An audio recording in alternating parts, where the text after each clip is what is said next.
Now on CoastTV News. Final pitch. We've done everything that we can do to put all the information out on the table. The Indian River School District holds its last public meeting ahead of next week's expense referendum. Pause on the beach.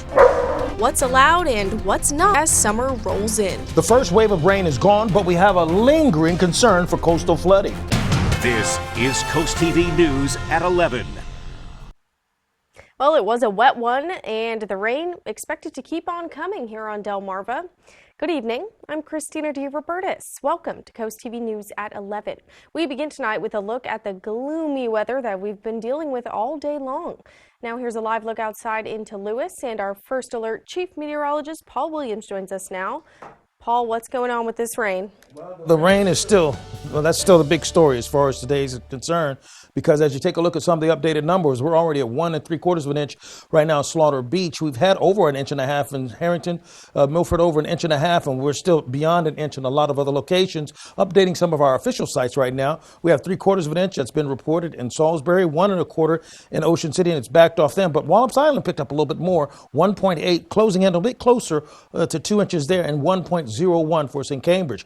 Here's the latest concern. We have coastal flood advisory that's active until 2 o'clock in the morning throughout all of Sussex County for those communities that are close to the water. Now, coming up, we're going to be talking more about the complication of the winds along with the rain over the next few days in a row. Christina? All right, thanks, Paul.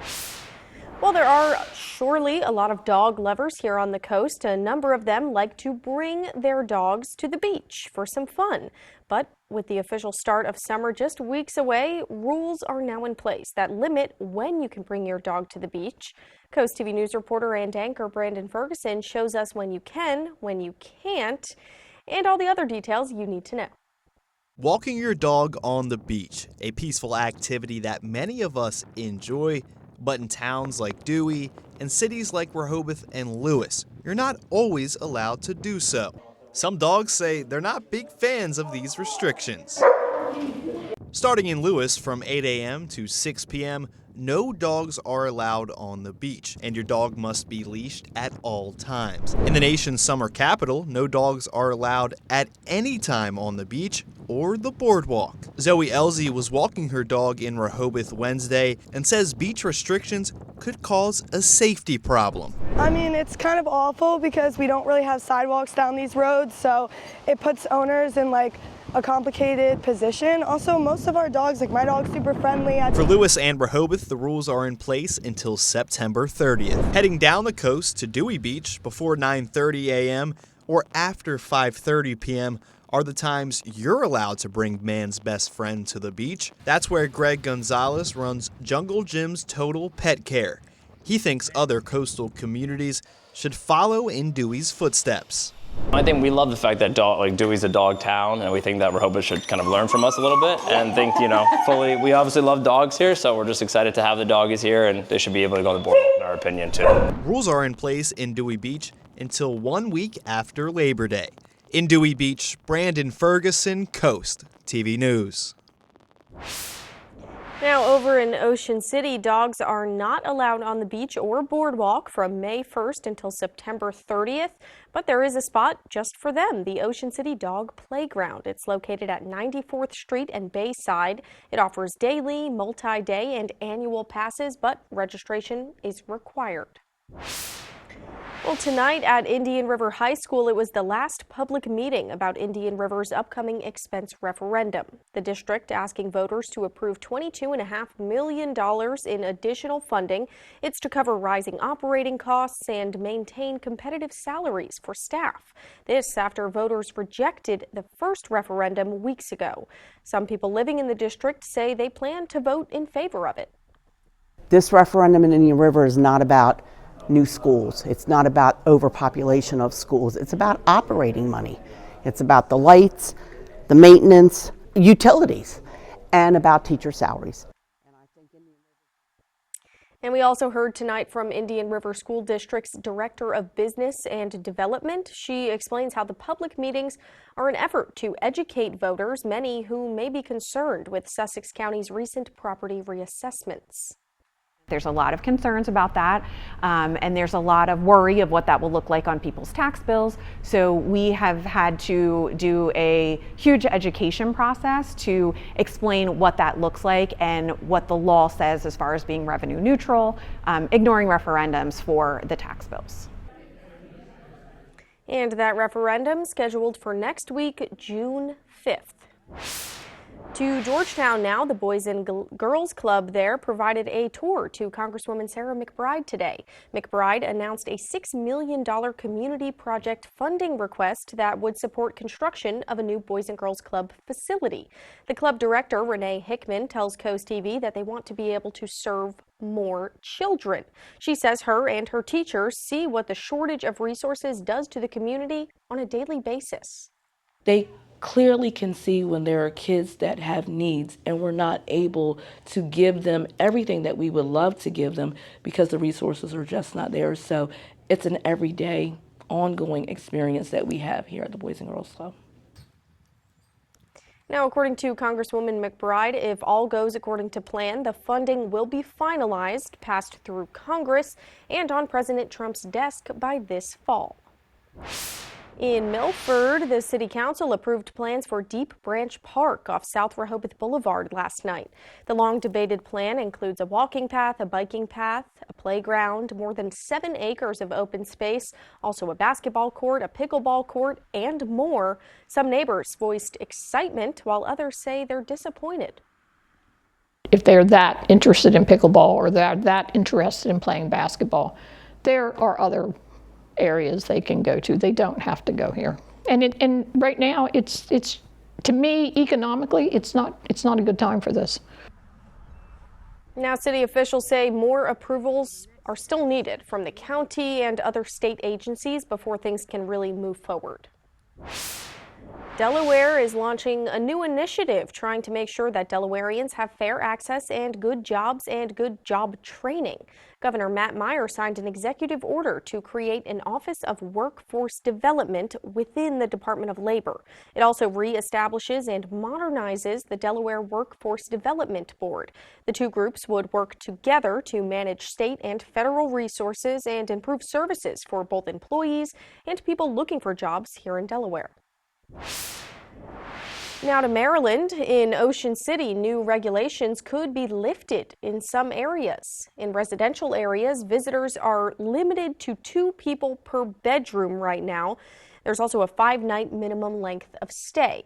That's going to be challenged by a referendum later this year, but the town is looking to lighten regulations on some multifamily homes in those neighborhoods.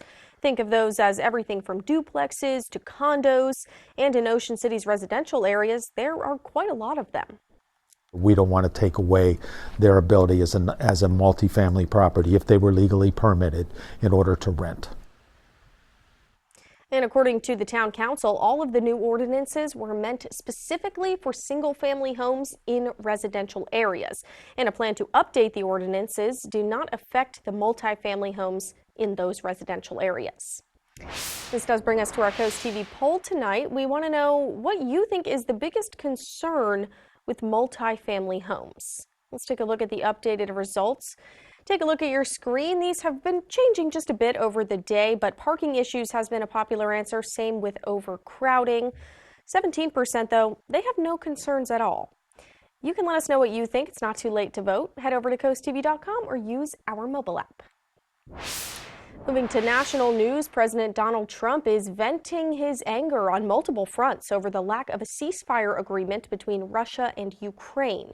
Just last week, Trump said he had a commitment from Russian President Vladimir Putin to draft a memorandum of peace, a memo that neither the U.S. or Ukraine has received.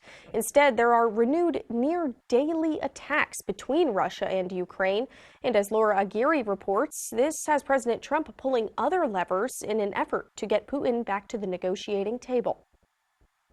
I think this diplomacy is hitting a bit of a dead end. Hope for a potential ceasefire between Ukraine and Russia just days ago, now eclipsed by new exchanges of savage drone and missile attacks. Russia launched the largest aerial attacks against Ukraine since the war started. He's killing a lot of people, and I don't know what the hell happened to Putin. I've known him a long time.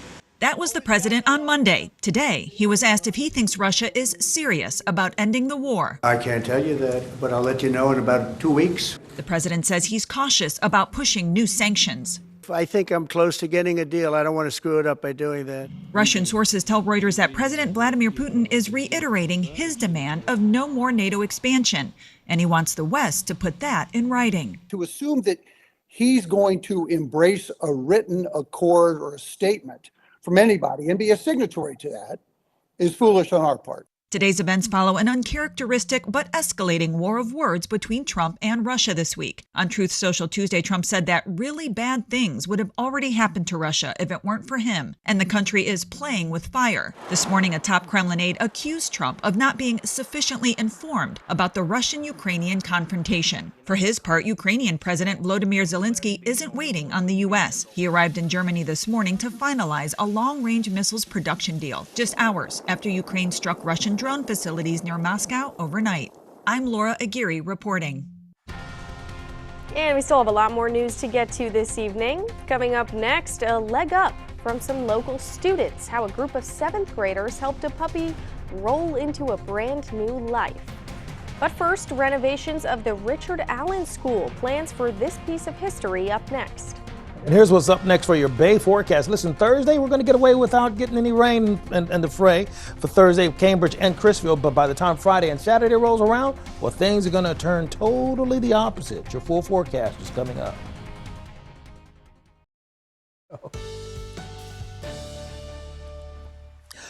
So we've made our way through the rainy and drizzly day that is today. We're going to have a better chance at enjoying just a smidgen of some sunshine for Thursday, but then don't put your umbrella away just yet. We may have to, in fact, not we may, we will have to utilize it again Friday and possibly Saturday. Our gutter helmet camera, ocean view right now, we're in the 60s and we're staying in the lower 60s thanks to the cloud cover, just kind of acting like a big blanket and keeping temperature pretty stable at this point. We're at 60 degrees in Millsboro, Gumboro, Dagsboro, Bethany Beach, we're at 62, Indian River Inlet, along with Rehoboth Beach, as well as Lewis.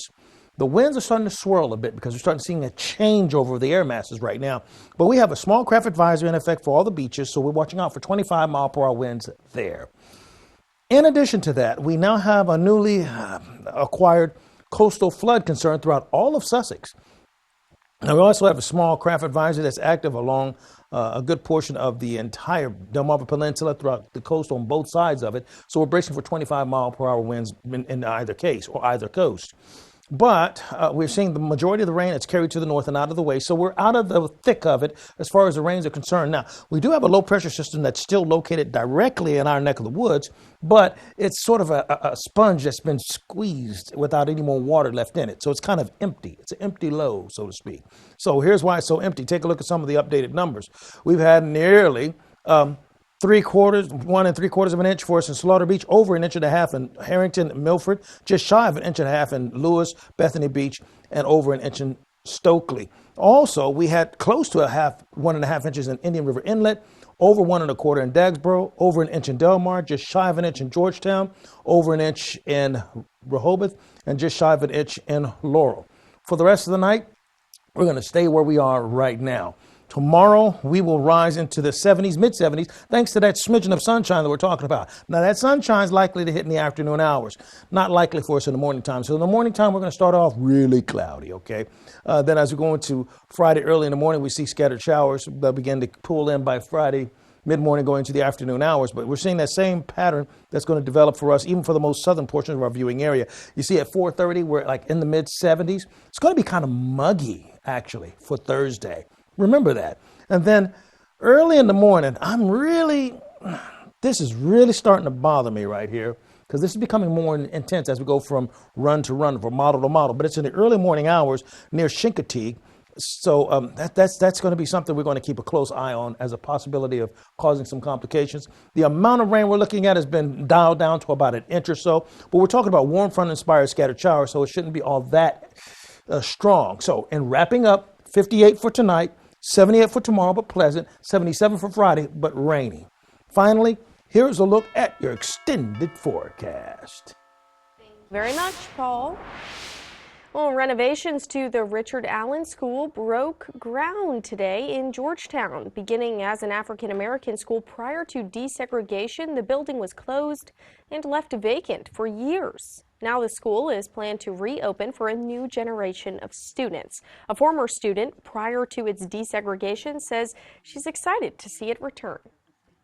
I was sad when they closed it, and I feel good about the school being gonna serve the community, and that it'll be in use again, because we didn't want to see it just sitting idle, and then they will be able to tear it down. So I feel real good about this. And once the main building is finished there, a gymnasium with additional classrooms planned right next door. Moving to Kent County, a group of 7th graders made a big impact today for one small pup. Rue, a 4-month-old puppy born without front legs, was rescued from a high kill shelter and needed a wheelchair. That's when students at Providence Creek Academy in Clayton stepped in. Using PVC pipe, training wheels, and creativity, they designed and built a custom wheelchair in just 3 weeks. Today, Rue visited the school to try it out and meet the young inventors who gave him the gift of mobility. It just teaches me teamwork, and I feel like if I did, I want to do stuff like this in the future, because I like I like helping other people. And we're told Rue already has a few potential adopters lined up. They're just waiting for his custom wheelchair to be finished. Now that it is, he's one step closer to finding his forever home. Still ahead on Coast TV News at 11 tonight, pet pressure from food to vet visits, what's getting more expensive and where pet owners might catch a break. And coming up, a $1 billion beauty move. Hailey Bieber's skincare line just landed a major deal. This is Coast TV News at 11.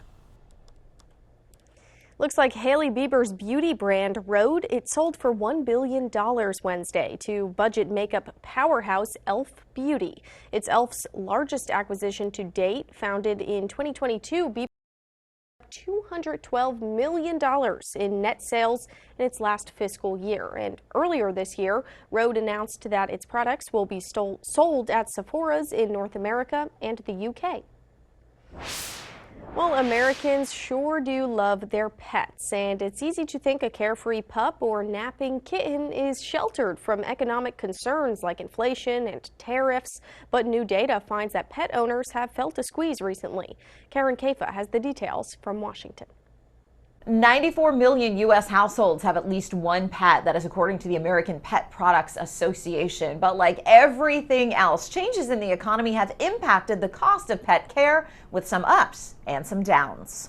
As inflation remains elevated and tariffs come on the scene, caring for a pet has become more costly in some areas. It does cost quite a lot for the average household to look after their four-legged friends. And is finally starting to cool in others. The Bank of America Institute notes that pet food inflation slowed to almost zero last month, but inflation in pet services like veterinary care remains elevated. There's the labor costs of the vets and the supply of people who can, with those important skills that's determining the cost. Meanwhile, tariffs could hike the prices of some pet supplies.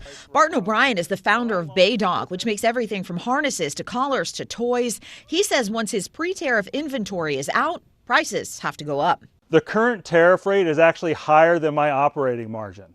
So if I don't raise prices, I'm just going to go out of business. And as prices rise across the board, Bank of America says some pet owners are trading down on the pet food they buy and seeking pet insurance to help ease the cost of vet bills. Households are under pressure for all sorts of reasons, lots of rising costs just unrelated to pets. And I think one of the things we've seen in our Bank of America spending data is households are actually pulling back on spending. With all of the current economic factors at play, pet care website Rover estimated the cost of owning a dog will increase up to 7% in 2025.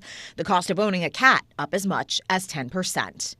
Bank of America did find some generational differences in how pet owners trim their costs, with lower income millennials pulling back pet spending the most this year, likely to focus that money in other areas like housing and utilities. In Washington, I'm Karen Kafa. Coming up in sports, highlights from the Delaware State semifinals in lacrosse. Caesar Rodney faces the defending champs. And coming up, how to keep your body strong as you age. That story in tonight's Health Minute.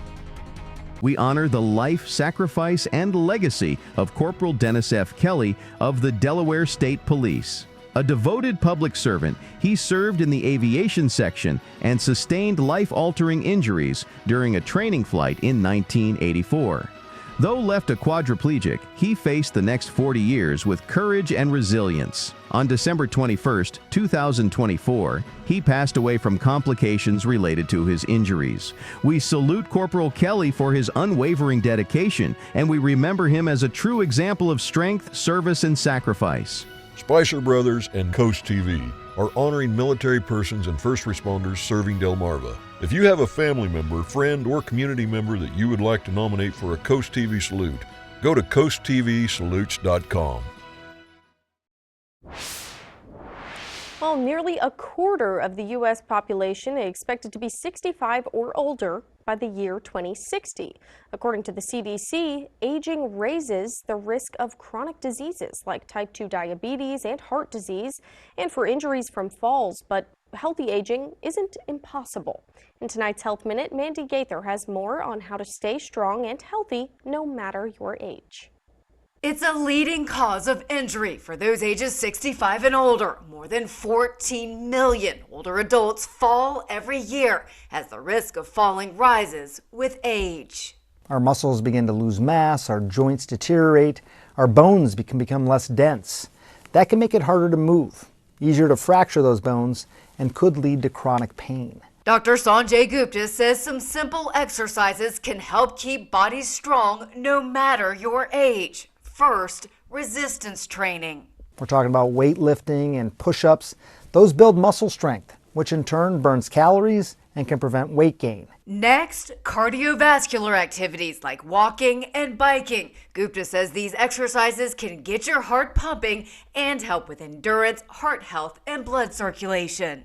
Walking is a weight-bearing exercise, so that is a good way to build bone density as well, to help prevent the risk of falling. Finally, Gupta says balance exercises are also needed as we age to work on core strength and your coordination. He says stretching and yoga are also good options. Overall, experts recommend 150 minutes a week of exercise and say it's good to mix it up and do a variety of activities. For Health Minute, I'm Mandy Gaither. Moving to sports, Tiger Woods' 16-year-old son won his first American Junior Golf Association event on Wednesday. Charlie Woods, a high school junior, defeated 71 other competitors at the Team Tailor-Made Invitational. It was held at the Stream Song Resort Black Course in Bowling Green, Florida. Delmarva Sports Network from the Wawa Studios. Yeah, there's 3 absolutes in Delaware: death, taxes, and Cape and Sally's meeting the Delaware Boys Lacrosse Final. Semi-final action on a wet evening at Delaware Military Academy tonight. The Sal's taking on Caesar Rodney. First quarter, Drew Mata on the ISO. The sophomore speeds to cage and puts Salesianum ahead first. And there's plenty from where that came from. This is Luca Pompey, 4-star recruit, headed to Maryland like a hot knife through butter. On the move, he stings the net to make it 2-0.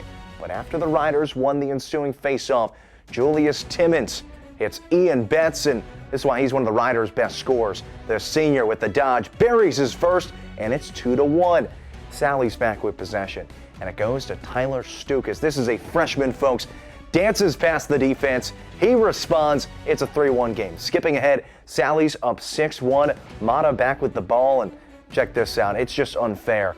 Walks his defender next, puts on the brakes.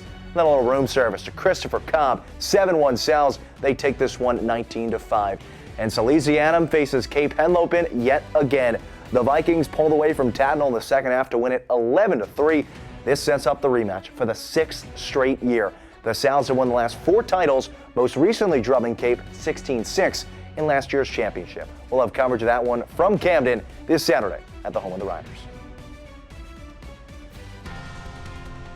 Coming up next, that was easy. Staples bringing back its iconic Easy button. We'll tell you how you can get one.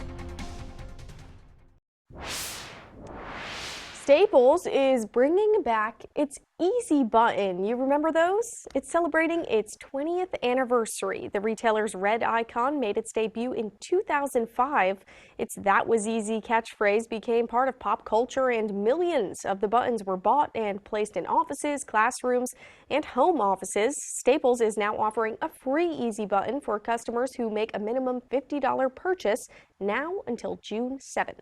$50? That's not easy. Well, my budget, maybe not yours, my budget. $50 is not easy. All right, here we go. 60 degrees right now. Milford will going to stay near the 60-degree mark for the rest of the night as the sprinkles, not rain, but sprinkles taper off. We do have an active coastal flood advisory that's in effect throughout all of Sussex, as well as concern about gusty winds along the coast. Our umbrella giveaway winner, Kenneth Schmanito from Selbyville. Congratulations, courtesy of Paul Davis Restoration Home Remodeling. Keep up with your forecast by calling our weather line. And finally, here's a look at your exclusive 10-day forecast. We're going to escape the rain for Thursday, but then Friday and Saturday, it comes right back again, but we'll dry out by Sunday. And then next week, we're talking summer-like conditions with temperatures escalating into the 80s. It's got to make it to next week. Thanks, Paul, and thanks to you at home for joining us here for Coast TV News at 11. For some more local news and local weather, you can always find that on our Coast TV News app. The Tonight Show starring Jimmy Fallon's up next. Join us again tomorrow for Coast TV News at 5 a.m. Have a great night.